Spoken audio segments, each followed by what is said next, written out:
أعوذ بالله من الشيطان الرجيم بسم الله الرحمن الرحيم فلما أحس عيسى منهم الكفر قال من أنصاري إلى الله بس جب محسوس کیا عیسیٰ علیہ السلام نے منہم ان سے الکفر کفر کو قال فرمایا من انصاری الی اللہ کون ہے میرا مددگار الی اللہ اللہ کی طرف میرا مددگار کون ہے.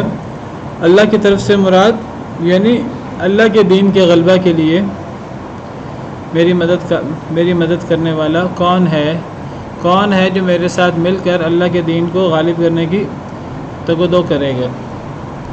حضرت عیسیٰ علیہ السلام نے جن کو بنی اسرائیل کی طرف مبعوث کیا گیا تھا، جب انہوں نے دیکھا کہ اکثر لوگ ان کی دعوت کے باوجود ایمان نہیں لا رہے تو حضرت عیسیٰ علیہ السلام نے کہا کہ پھر میرا مددگار کون ہے اللہ کی طرف، اللہ کے دین میں میرا مددگار کون ہے. قال الحواریون کہا حواریوں نے نحن انصار اللہ ہم اللہ کے مددگار ہیں، یعنی اللہ کے دین کی خدمت کرنے والے اللہ کے طرفدار ہیں اور اللہ کے دین میں آپ کے مددگار ہیں. اے عیسیٰ آمنا باللہ ہم ایمان لائے اللہ کے ساتھ، واشہد آپ گواہ رہیں اے عیسیٰ بأننا کہ بے شک ہم مسلمان ہیں.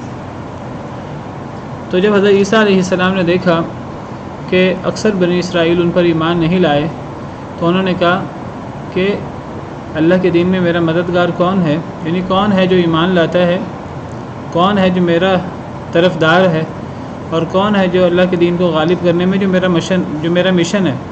اللہ کے دین کو غالب کرنا ہر نبی کا یہ مشن ہوتا ہے.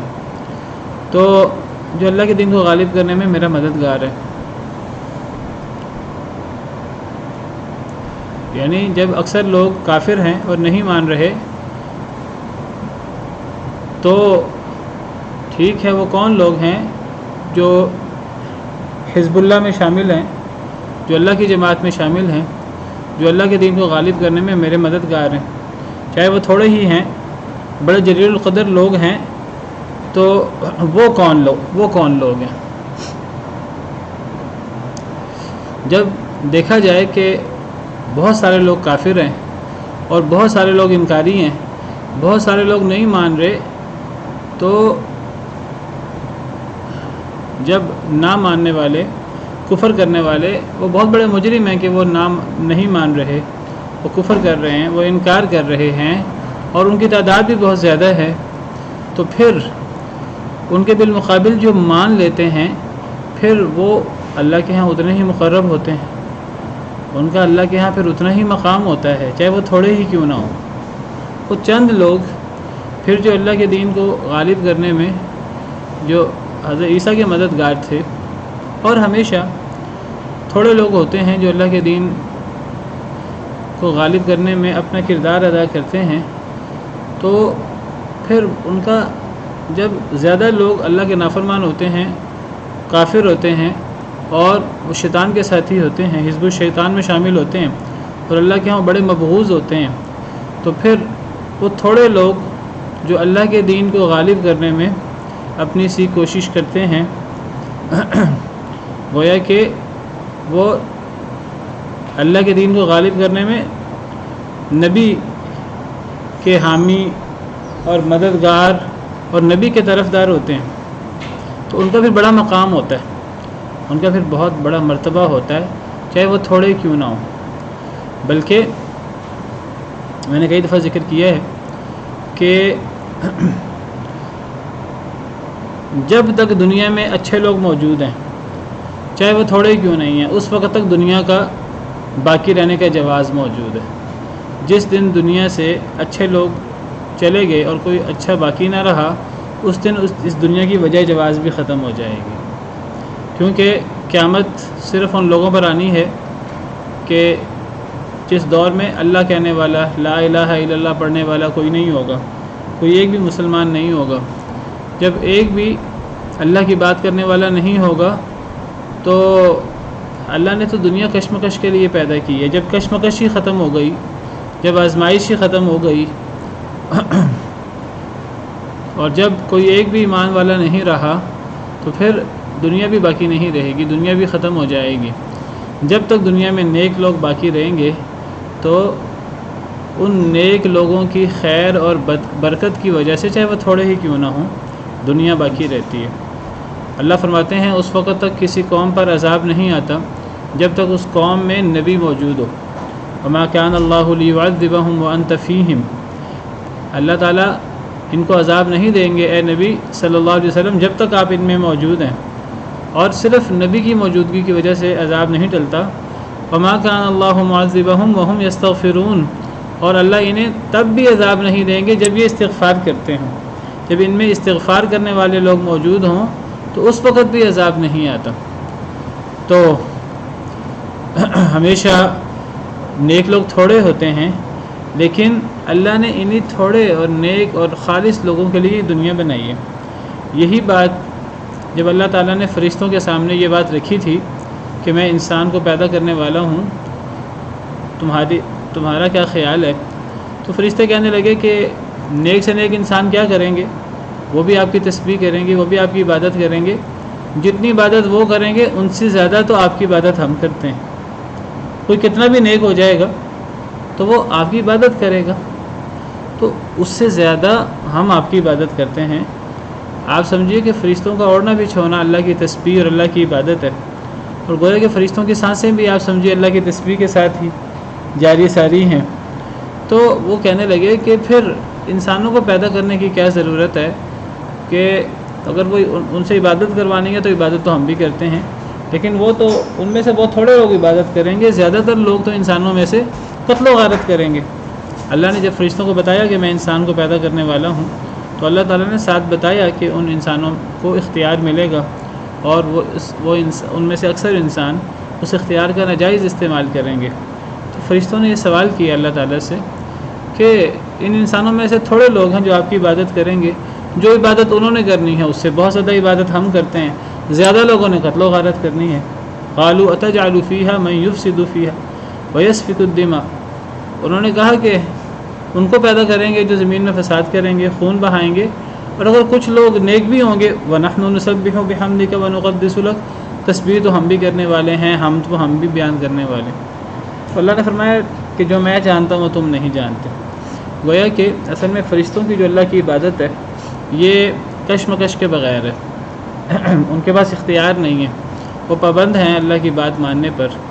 اللہ کو یہ بات بڑی پسند ہے کہ کسی کے پاس اختیار ہو، کشمکش ہو، آزمائش ہو، گناہ کرنے کا اختیار ہو، پھر وہ اللہ سے ڈرتے ہوئے گناہ کرنے سے بچے.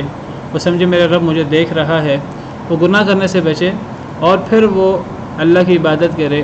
پھر وہ اللہ کے دین کو غالب کرنے میں اپنی سی جو بھی اس کی کوشش ہے، قربانی ہے، وہ اللہ کے لیے تن من دھن قربان کرے. ایسے لوگ دنیا میں چند بھی ہوں تو اللہ نے دنیا ایسے لوگوں کے لیے بنائی. ایسے ہی سر پھیروں کے لیے آپ سمجھیے کہ یہ دنیا ہے، اور یہ اللہ کے ہاں بہت قیمتی لوگ ہیں. الا عبادک منہم المخلصین. تو حضرت عیسیٰ علیہ السلام نے فرمایا کہ ٹھیک ہے اگر سارے کافر ہیں، اکثر کافر ہیں، تو اللہ کے دین میں میرا مددگار کون ہے؟ وہ تھوڑے ہی ہیں چاہے، لیکن وہ کون لوگ ہیں؟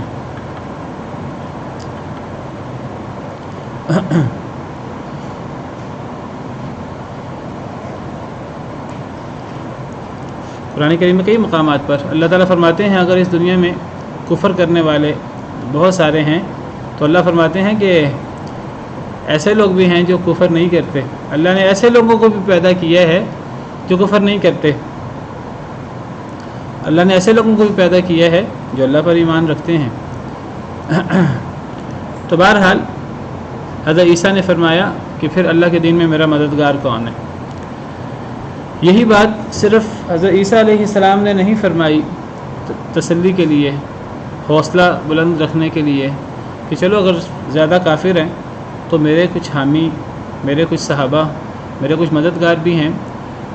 یہ تسلی انسان کمزور ہے، یہ تسلی ہر نبی کو چاہیے ہوتی ہے، اور ہر نبی جو ہیں وہ جب یہ صورتحال اس جیسی صورتحال کا مظاہرہ کرتے تھے تو وہ کہتے تھے اپنے ماننے والوں سے کہتے تھے کہ ٹھیک ہے، زیادہ لوگ اگر مخالفت کر رہے ہیں تو کون ہے جو میرا جانثار ہے، اور کون ہے جو دین کو غالب کرنے میں تن من دھن قربان کرنے کا جذبہ رکھتا ہے، کون ہے جو میری بات مانتا ہے، کون ہے جو اللہ کے دین کو غالب کرنے کے لیے میرا مددگار ہوگا۔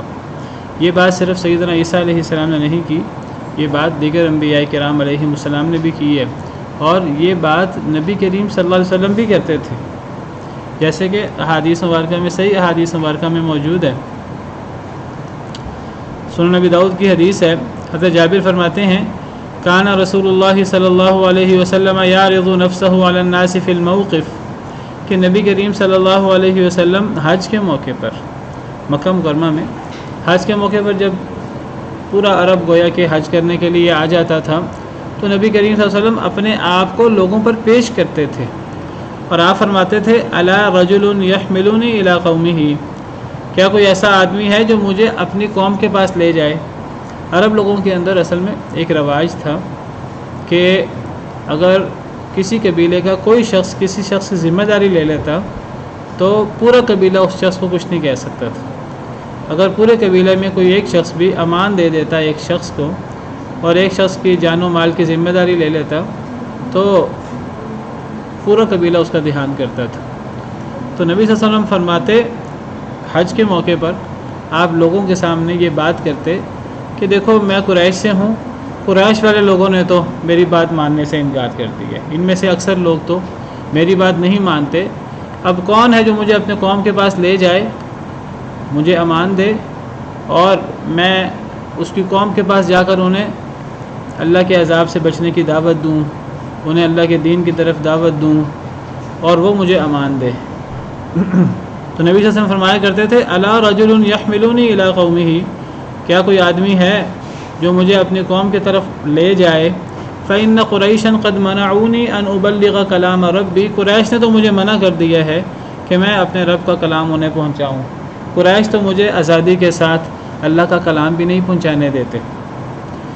یہ وہی بات ہے کہ جس طرح سیدنا عیسیٰ علیہ السلام نے دیکھا اکثر لوگ کافر ہیں، اکثر لوگ منکر ہیں، تو کہنے لگے اللہ کے دین میں میرا مددگار کون ہے، تو گویا کہ نبی کریم صلی اللہ علیہ وسلم بھی عرفات میں یا مینا میں موقف سے مراد وہ جگہ جہاں لوگ حج کے موقع پر ٹھہرتے تھے، پورا عرب جو ہے وہ گویا کہ دور دراز سے لوگ آتے تھے، تو آپ فرماتے کہ کون ہے جو میں تیار ہوں جانے کے لیے، میں ہر قسم کی قربانی کے لیے تیار ہوں، کون ہے جو مجھے امان دے کر اپنے ساتھ لے جائے، میری قوم نے تو مجھے سختی کی ہوئی ہے اور مجھے جو ہے وہ دعوت ہی نہیں دیتے، تو کون مجھے اپنی قوم کے پاس لے جائے، میں جا کر اسے اور اس کی قوم کو تبلیغ کروں۔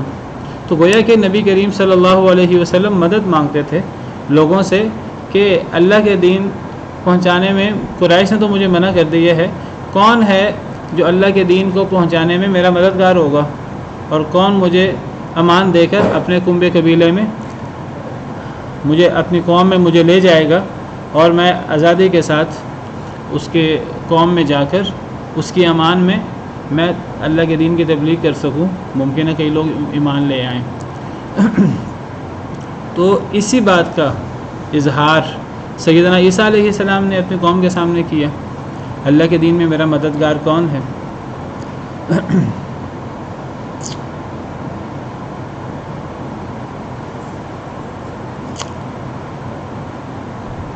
اور اللہ کو یہ بات بڑی پسند ہے کہ نبی جو ہے وہ اللہ کے دین کو غالب کرنے میں اپنی کوشش کرتا ہے، اور پھر نبی لوگوں کو دعوت دیتا ہے کہ کون ہے جو میری طرح اللہ کے دین کو غالب کرنے میں میری مدد کرے گا۔ باقاعدہ سورہ فتح کے آخر میں اللہ تعالیٰ فرماتے ہیں یا ایھا الذین آمنوا کونوا انصار اللہ، اے ایمان والو اللہ کے مددگار بن جاؤ، کما قال عیسیٰ ابن مریم للحواریین من انصاری الی اللہ۔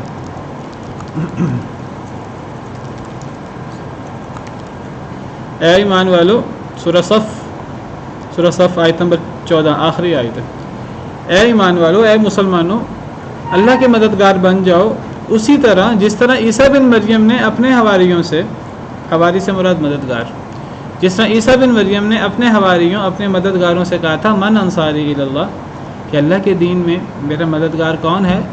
قال الحواریون، تو حواریوں نے کہا تھا نحن انصار اللہ، ہم اللہ کے دین میں آپ کے مددگار ہیں۔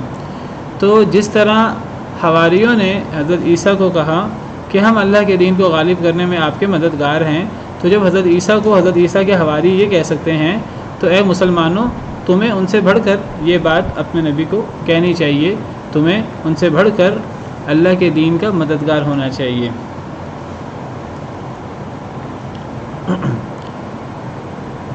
تو فرمایا قال الحواریون، جب حضرت عیسیٰ نے یہ اعلان کیا تو حواریوں نے کہا نحن انصار اللہ، ہم اللہ کے مددگار ہیں۔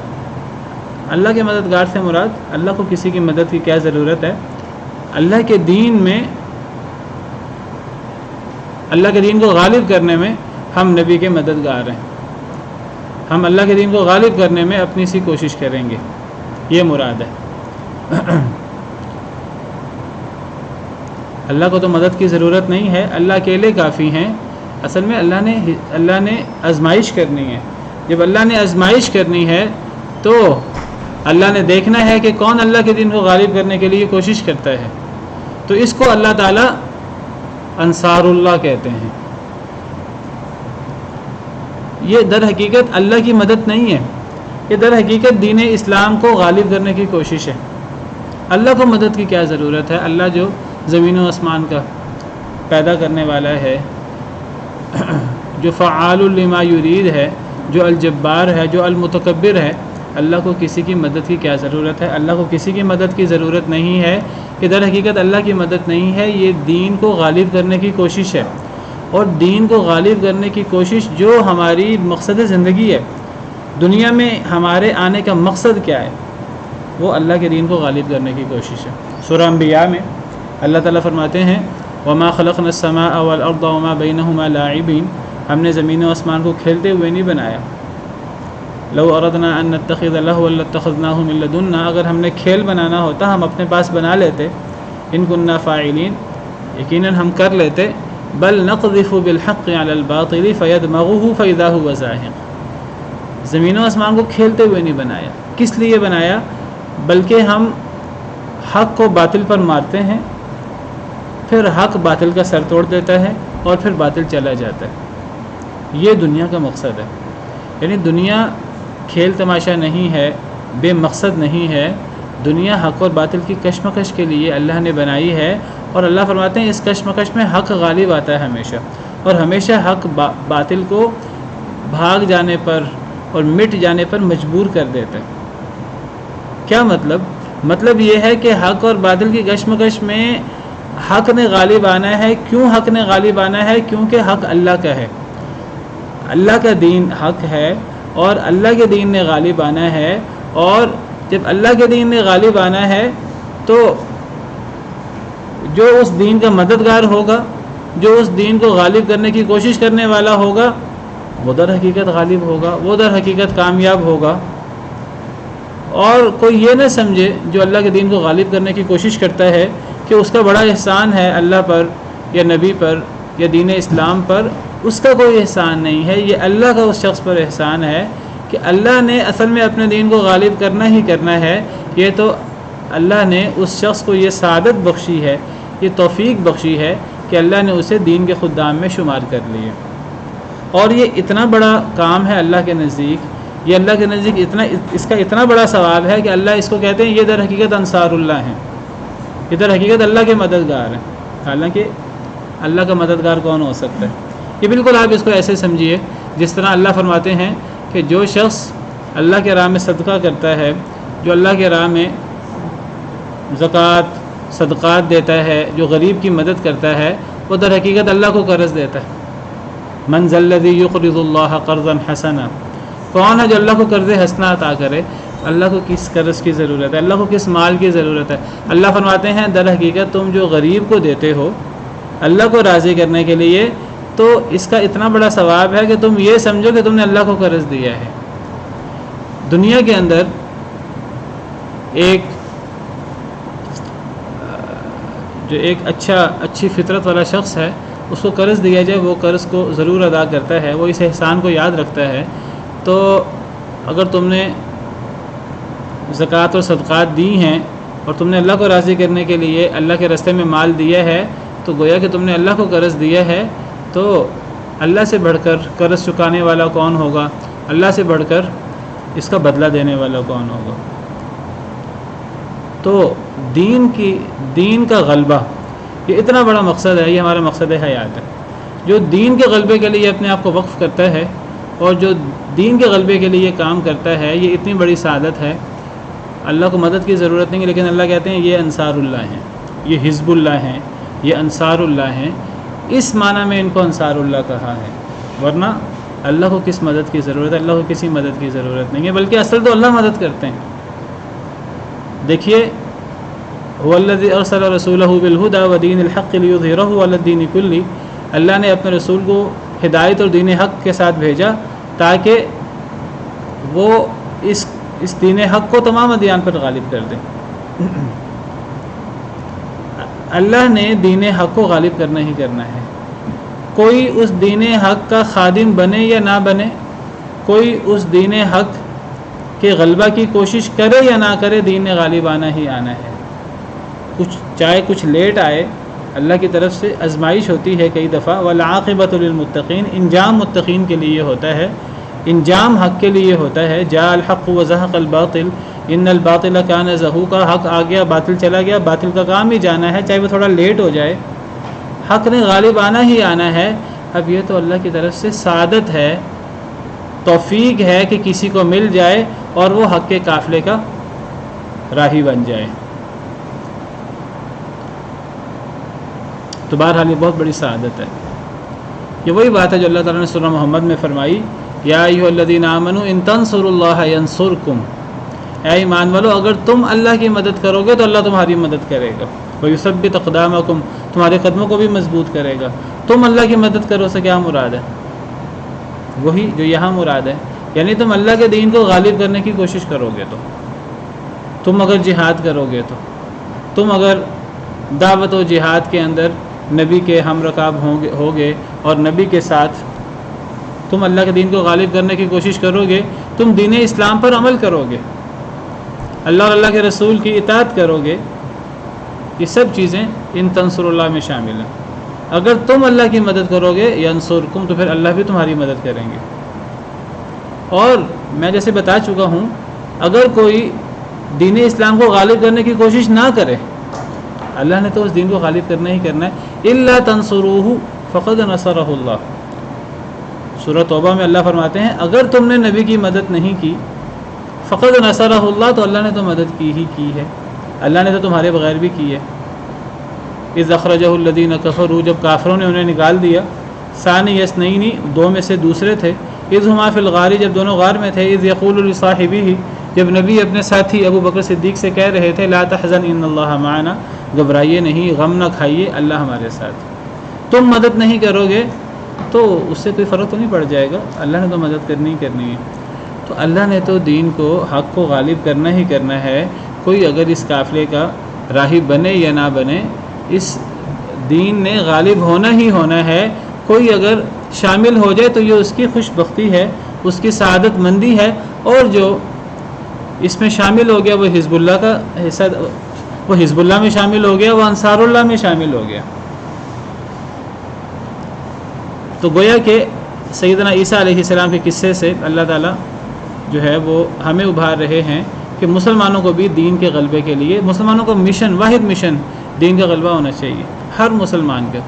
اور مسلمانوں کے اندر کوئی ایک گروہ بھی نہیں ہے کہ صرف علماء کا یہ کام ہے۔ ہر مسلمان جو اپنے آپ کو مسلمان کہتا ہے، اس کی ذمہ داری ہے کہ وہ دین کو غالب کرنے کے اندر اپنا کردار ادا کرے۔ ہر مسلمان غور کرے اپنی سابقہ زندگی میں، بوڑھا ہے، جوان ہے، نوجوان ہے، وہ غور کرے کہ اس نے جتنی زندگی گزاری ہے بلوغت کے بعد، ہوش کی، عقل مندی کی، وہ دیکھے اس نے اس زندگی کے اندر دین کو غالب کرنے کے اندر کیا کردار ادا کیا ہے۔ اگر وہ نہ ہوتا تو پھر جو ہے وہ دین کہاں ہوتا، اور اس کے ہونے سے دین میں کوئی دین، اس کے ہونے سے دین کو کوئی غلبہ ملا ہے کہ نہیں ملا۔ یہ تو نہیں کہ اس کا ہونا نہ ہونا برابر ہوتا، اس کا کیا حصہ ہے۔ تو یہ بہت ضروری ہے، ہر مسلمان کے لیے یہ ضروری ہے، ہر انسان غور کرے۔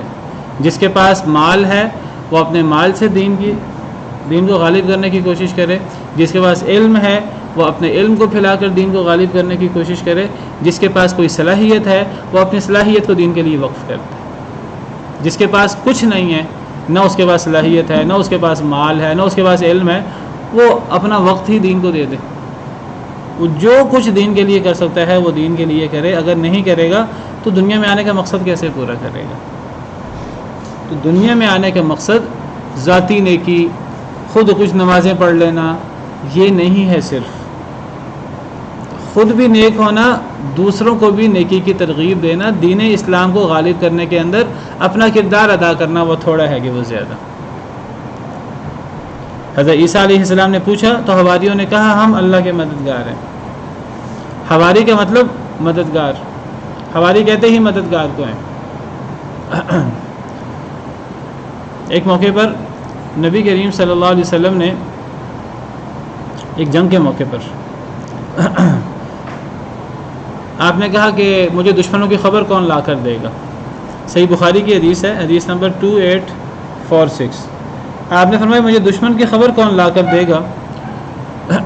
من یأتینی بخبر القوم۔ جنگ خندق کے دن آپ نے یہ بات فرمائی۔ آپ نے فرمایا مجھے دشمن کے خیموں میں جا کر اپنی جان کو جوکھوں میں ڈال کر کون مجھے دشمن کی خبر لا کر دے گا؟ قال الزبیر، حضرت زبیر بن عوام رضی اللہ عنہ ورضاہ، نبی صلی اللہ علیہ وسلم کے رشتہ دار بھی تھے، اہل بیت میں سے بھی تھے، آپ کی پھوپھی کے بیٹے، اور عشرہ مبشرہ میں سے بھی ہیں۔ تو انہوں نے فرمایا انا، میں خبر لا کے دوں گا۔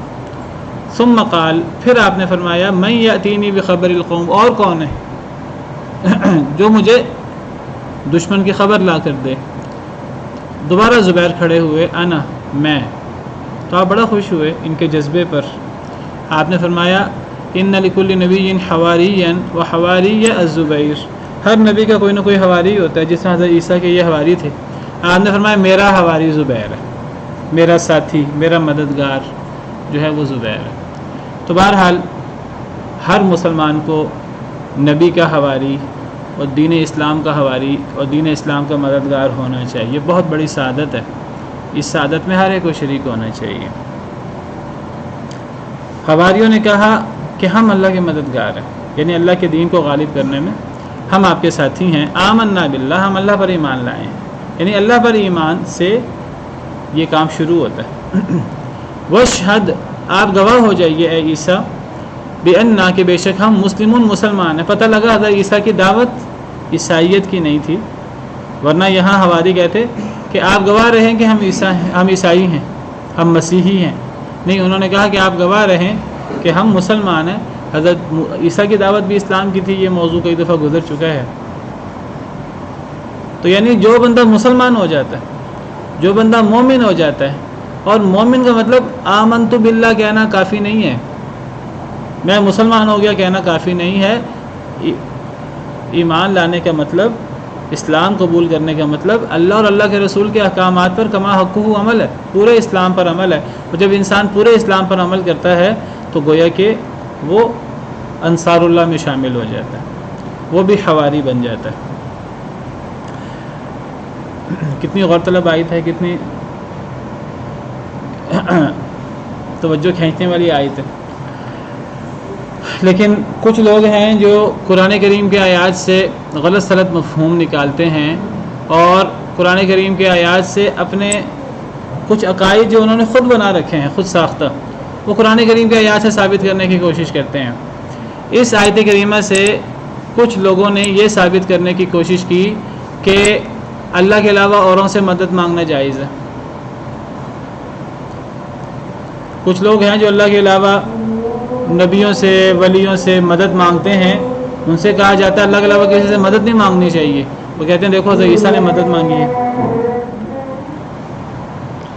تو کچھ لوگوں نے اس آیت کریمہ سے غلط طور پہ یہ ثابت کرنے کی کوشش کی ہے کہ اللہ کے علاوہ غیر اللہ سے مدد مانگنے کی اجازت موجود ہے۔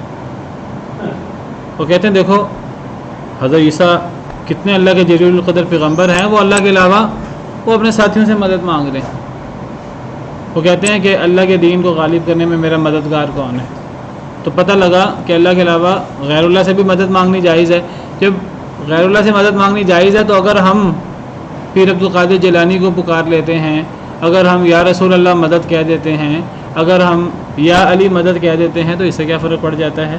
یہ تو حضرت عیسیٰ بھی مانگتے تھے. کیا جواب ہے اس کا؟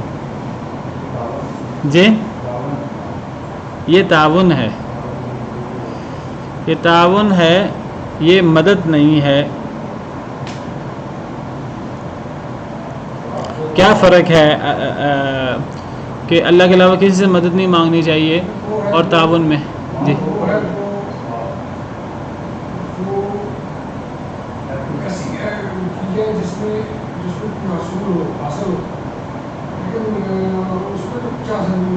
کس میں؟ جی جی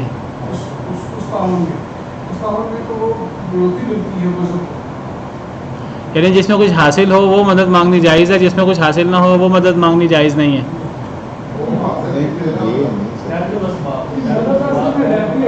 اسباب کے تحت مدد مانگ سکتا ہے، مدد مانگی جا سکتی ہے. دیکھیے آسان الفاظ میں اصل تعبیر کی بات ہے. آپ سب ہی جو بات کرنا چاہ رہے ہیں مجھے سمجھ آ رہی ہے. اصل میں تعبیر کی بات ہے. تعبیر اس کی کیا ہو؟ اس کی تعبیر یہ ہے کہ دیکھیے اللہ سے مدد مانگنی چاہیے، اللہ کے علاوہ کسی اور سے ایسی مدد نہیں مانگنی چاہیے جو خدائی اختیارات والی مدد ہو. یعنی کسی سے ایسی مدد مانگی جائے جو اللہ ہی کر سکتے ہیں. ایک بندہ جو ہے وہ کسی جگہ پھنس جائے سمندر کے اندر، اللہ معاف کرے طوفان آ جائے، تو وہ سمندر کے اندر اپنے کسی پیر کو پکارے، اپنے کسی شیخ کو پکارے، اپنے کسی نبی کو پکارے، اپنے کسی ولی کو پکارے، کسی فوج شدہ کو پکارے، وہ کہ جی میری کشتی پار لگا دو، یا عبد القادر شیئن للہ، اے عبد القادر اللہ کے لیے کچھ میری مدد کر دو. تو کسی سے ایسی مدد مانگنا جو اللہ سے مدد مانگی جا سکتی ہے، تو وہ اللہ کے علاوہ خدائی مدد کسی سے نہیں مانگی جا سکتی. باقی جہاں تک ایسی مدد ہے جو خدائی مدد نہیں ہے، جو ایک انسان دوسرے انسان کی مدد کر سکتا ہے، جس کو تعاون علی البر والتقوی کہتے ہیں، تو وہ مدد مانگنا جائز ہے. ایک غریب ایک مالدار سے کہہ سکتا ہے میرا تعاون کر دو. کوئی شخص کسی دوسرے سے کہہ سکتا ہے کہ مجھ سے یہ وزن نہیں اٹھایا جا رہا، یہ ذرا میرا ہاتھ لگا کر ذرا یہ وزن جو ہے نا میرے کندھے پر میرے سر پر رکھوا دو. ایک نبی وہ کسی سے کہہ سکتا ہے کہ اللہ کے دین کو غالب کرنے میں میری مدد کر دو. میں اکیلا ہوں، میرے ساتھ تم لوگ بھی مل جاؤ، ہم سب مل کر اللہ کے دین کو غالب کرنے کی کوشش کرتے ہیں. کوشش کی حد تک ہے نا، تو کوشش تو ہر انسان کر سکتا ہے. تو اس کو اصل میں کہتے ہیں ما تحت الاسباب اور ما فوق الاسباب. یعنی وہ کام جو صرف اللہ کر سکتے ہیں اس کو کہتے ہیں ما فوق الاسباب، جو خدائی اختیارات ہیں، جس کو میں خدائی اختیارات کہہ رہا ہوں. خدائی اختیارات والی مدد کسی سے نہیں مانگی جا سکتی. ایک بندہ کسی سے کہ کسی پیر سے کہ کسی ولی سے کہ چاہے وہ زندہ ہے چاہے فوت ہو چکا ہے کہ مجھے بیٹا چاہیے، تو بیٹا دینا یہ اللہ کا کام ہے.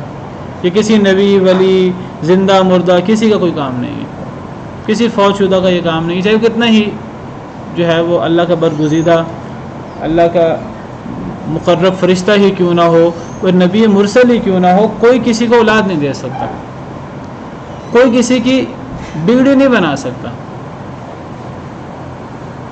کوئی کسی سے ہدایت مانگنا شروع کر دے. ہدایت ایک تو رہنمائی تو کوئی کسی کی کر سکتا ہے، صحیح کیا ہے غلط کیا ہے، لیکن یہ جو دل بدلنے والی ہدایت ہے کوئی کسی سے نہیں مانگ سکتا، کیونکہ یہ ما فوق الاسباب کی بات ہے.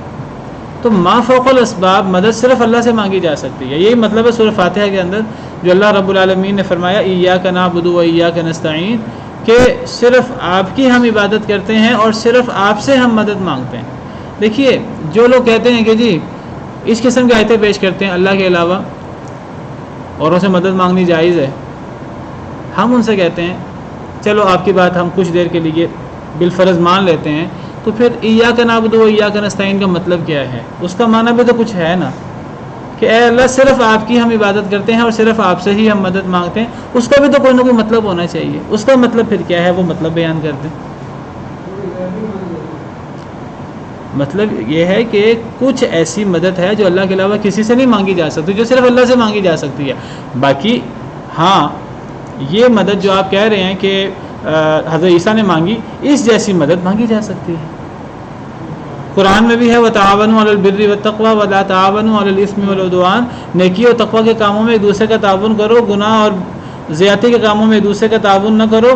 تو ایک دوسرے کا تعاون کیا جا سکتا، کیا کیا جانا چاہیے. ایک دوسرے سے تعاون کرنا چاہیے اچھے کاموں میں، اور ایک دوسرے سے اچھے کاموں میں مدد مانگنی چاہیے. ہم سب مل کر یہ اچھا کام کرتے ہیں، ایک دوسرے سے تعاون مانگنا چاہیے. جو کر سکتا ہے، جس طرح حضرت عیسیٰ نے مانگی. میں نے بتایا نبی صلی اللہ علیہ وسلم فرمایا کرتے تھے کوئی مجھے اپنے قوم کے پاس لے جائے، میں اس کی قوم کو دعوت دوں. آپ مدد مانگ رہے ہیں لوگوں سے، تو لوگوں سے مدد مانگنی جائز ہے ان چیزوں میں جو لوگ مدد کر سکیں. ما تحت الاسباب. کوئی بندہ کسی کھائی میں گر جائے، وہ کہے کسی سے کہ بھئی مجھے اٹھا دو. کوئی بندہ غریب ہے، وہ کسی مالدار سے کہے کہ جو ہے میری کچھ مدد کر دی جائے. کوئی بندہ کسی سے پانی مانگ لے، کوئی شخص اپنی بیوی سے کھانا مانگ لے. وہ اس قسم کی مثالیں پیش کرتے ہیں. کہتے ہیں آپ کہتے ہیں اللہ کے علاوہ کسی سے مدد مانگنی جائز نہیں ہے، آپ کبھی اپنی بیوی سے کھانا نہیں مانگتے. ہم کہتے ہیں دین کو تماشا نہ بنائیں، دین کو کھیل نہ بنائیں. یہ جو بیوی سے مدد مانگی جاتی ہے، یہ خدائی اختیارات کے مطابق مدد مانگی جاتی ہے. یہ ما فوق الاسباب مدد مانگی جاتی ہے. تو ما تحت الاسباب اور ما فوق الاسباب کا فرق کریں. ایاک نعبد و ایاک نستعین کا بھی کوئی مطلب ہے، وہ مطلب کیا ہے وہ آپ بتا دیں. تو کچھ ایسی مدد ہے جو اللہ کے علاوہ کسی سے نہیں مانگی جا سکتی. جو کسی اللہ کے علاوہ کسی سے مانگی جائے گی وہ شرک ہو جائے گا. فلا تدعوا مع اللہ احدا. قرآن میں جگہ جگہ ہے اللہ کے علاوہ کسی اور کو نہ پکارو. کیا مطلب ہے پھر اس سے؟ جو اللہ تعالیٰ کسی اور کو پکارنے سے منع کر رہے ہیں، اس سے کیا مراد ہے پھر؟ اس کا بھی تو کوئی نہ کوئی معنی کرنا ہوگا. ولا تدعوا مع اللہ الہا آخر. اللہ کے علاوہ کسی دوسرے معبود کو نہ پکارو. یعنی کسی دوسرے معبود کو اس انداز سے نہ پکارو کہ اس کو رب سمجھ لو، اس کو معبود سمجھ لو، اسے حاجت روا سمجھ لو، اسے مشکل کشا سمجھ لو. کبھی کسی نبی نے غیر اللہ کو ما فوق الاسباب مدد کے لیے نہیں پکارا. باقی جہاں تک تعاون علی البر والتقوی ہے، یہ تعاون علی البر والتقوی کی بات ہے، یہ ما تحت الاسباب مدد کی بات ہے، یہ بالکل جائز ہے. تو یہ اصل میں لوگوں کو جو ہے وہ قبروں کے ساتھ منسلک کرنے کے لیے اور فوت شدہ بزرگوں کے بارے میں غلط سلط عقائد بیان کر کے اس قسم کے دلائل پیش کیے جاتے ہیں اور لوگوں کو گمراہ کیا جاتا ہے کہ بھئی دیکھیں غیر اللہ سے مدد مانگنی جائز ہے. حضرت عیسیٰ نے مانگی ہے، نبی صلی اللہ علیہ وسلم نے مانگی ہے. وہ قرآن کی آیت پیش کرتے ہیں، کہتے ہیں دیکھو قرآن میں لکھا ہے وَاسْتَعِینُوا بِالصَّبْرِ وَالصَّلَاةِ کہ صبر اور نماز کے ساتھ مدد مانگو. تو جب اللہ تعالیٰ خود کہہ رہے ہیں کہ صبر اور نماز کے ساتھ مدد مانگو، تو اس سے پتہ لگا غیر اللہ سے مدد مانگنی جائز ہے. عجیب و غریب دلائل لوگ پیش کرتے ہیں. جس نے سمجھ نہ ہو اس کو بڑی واضح سمجھ آتی ہے، جس نے نہ سمجھ نہ ہو، جس نے اپنے عقیدے پر جمنا ہو، تو پھر اسے کون سمجھا سکتا ہے؟ سوئے کو تو جگایا جا سکتا ہے، جاگے ہوئے کو تو کوئی جگا نہیں سکتا. تو یہ اس آیت سے اور اس قسم کی آیات سے غیر اللہ سے مدد مانگنے کا جواز ثابت کرنا، اللہ معاف کرے، یعنی گویا کہ نبی غیر اللہ سے مدد مانگنا خدائی اختیارات کے مطابق یہ شرک ہے. گویا کہ نبی شرک کیا کرتے تھے والعیاذ باللہ. ربنا آمنا بما انزلت. اے ہمارے رب بے شک ہم ایمان لے آئے ساتھ اس کے جو آپ نے نازل کیا. حواری کہہ رہے ہیں حضرت عیسیٰ کے، اے ہمارے رب ہم ایمان لائے ساتھ اس کے جو آپ نے نازل کیا، جو آپ نے اپنے نبی حضرت عیسیٰ علیہ السلام پر نازل کیا انجیل کی صورت میں، ہم اس پر ایمان لاتے ہیں. واتبعنا الرسول، اور ہم نے رسول کی پیروی کی ہے حضرت عیسیٰ علیہ السلام کی. فاکتبنا مع الشاہدین، بس لکھ لیجئے ہمیں گواہوں کے ساتھ. یہ ہے مدد جو حواریوں نے سیدنا عیسیٰ علیہ السلام کی تھی. کیا مدد تھی؟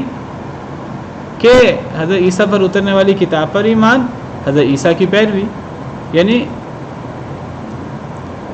اگر امت محمدیہ کے حوالے سے ہو، ہم قرآن پر ایمان لے آئیں، قرآن کو مان لیں اور ہم رسول کی پیروی کر لیں، قرآن و سنت.